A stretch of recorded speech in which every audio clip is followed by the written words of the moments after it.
তিনটে জিনিস ভেবেচিন্তে দিও, জবাব, পরামর্শ আর ঋণ। তিনটে জিনিস সবার প্রিয়, সম্পত্তি, সন্তান আর নারী। তিনটে জিনিস সবসময় কষ্ট দেয়, ধোঁকা, দারিদ্রতা আর স্মৃতি।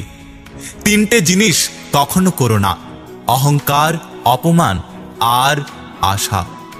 তিনটে জিনিস কখনো চুরি করা যায় না, চরিত্র, জ্ঞান আর বিদ্যা।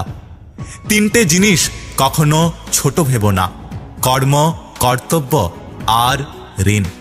তিনটে জিনিসকে সবসময় গুরুত্ব দিও, পরিবার, পরিজন আর বন্ধু। বাবাকে কখনো অবজ্ঞা করো না, বাবা যতই গরিব হোক। বাবার মতো শক্ত হাত এই পৃথিবীতে আর কারণ নেই। সব মানুষই তার নিজের কাছে নির্ভুল, আর এজন্যই মানুষ ভুল করে। কারণ ভুলকে নির্ভুল ভেবে মানুষ জীবনে সবথেকে বড় ভুল করে।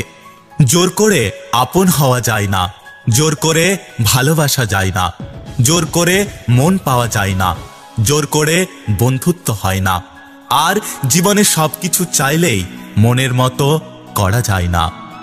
জীবনে তর্ক করার চেয়ে নীরবতা ভালো, প্রতিশোধ নেওয়ার চেয়ে রাস্তা বদলে ফেলা ভালো, আর স্বার্থপর মানুষদের পাশে চলার চেয়ে একা একা পথ চলা অনেক ভালো।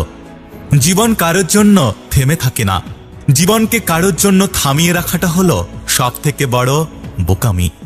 জীবন রাঙাতে কোনো রং তুলির প্রয়োজন হয় না, শুধু প্রয়োজন হয় একটা ভালো জীবন সঙ্গীর। জীবনে এমন একটা প্রিয় মানুষ থাকা উচিত যে বুঝবে আর বোঝাবে, কিন্তু কখনোই ছেড়ে চলে যাবে না। শিক্ষা যদি মানুষের দরজা হয়, তাহলে আচরণ সেই দরজার চাবি। জীবনে সুন্দর হওয়ার চেয়ে ভদ্র হওয়াটা বেশি জরুরি, কারণ সৌন্দর্যটা ওপরওয়ালার দান, কিন্তু ভদ্রতা আপনার অর্জনের জিনিস। শেষবারের মতো আরেকবার চেষ্টা করে দেখি। এই পৃথিবীতে এই চিন্তাটাই অনেক সফল মানুষের জন্ম দিয়েছে। হৃদয়ের সবটুকু ভালোবাসা দেওয়ার পরেও যে তোমার শূন্যতা অন্য কাউকে দিয়ে পূরণ করে, যে তোমার অনুপস্থিতি একটু নিঃসঙ্গতা অন্য কাউকে দিয়ে পূরণ করে, যে তোমার নিঃস্বার্থ ভালোবাসাকে উপেক্ষা করে, যার অন্যের প্রতি থাকে আকর্ষণ, আর যাই হোক সেই মানুষটা অন্তত তোমার না হোক। যদি ভিডিওটি ভালো লাগে পাশে থাকবেন, আর হ্যাঁ, নিজের খেয়াল অবশ্যই রাখবেন। দেখা হচ্ছে পরের ভিডিওতে, ততক্ষণ সুস্থ থাকবেন। Take care.